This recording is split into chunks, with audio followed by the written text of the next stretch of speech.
Hi, I'm Doug Patt, and this is How To Architect. Architecture and Design. A modern front door on a traditional home.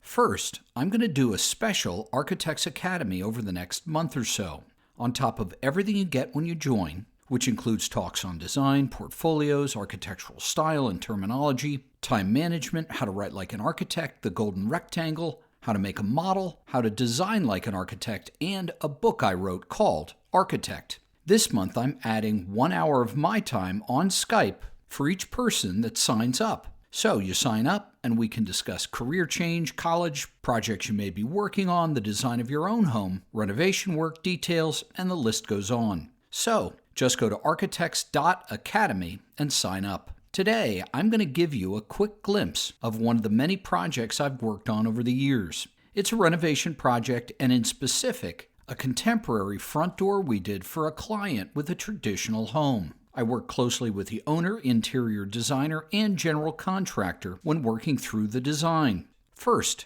I put together a wide variety of options to review. We quickly settled on a hybrid option with a more traditional door and transom at the center and very contemporary sidelights.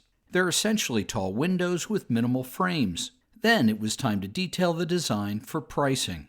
I spent a lot of time thinking about the door and sidelight jambs, since this detail was crucial to the size and aesthetic nature of the element as a whole. We also decided early on an 8-foot tall door with one panel above.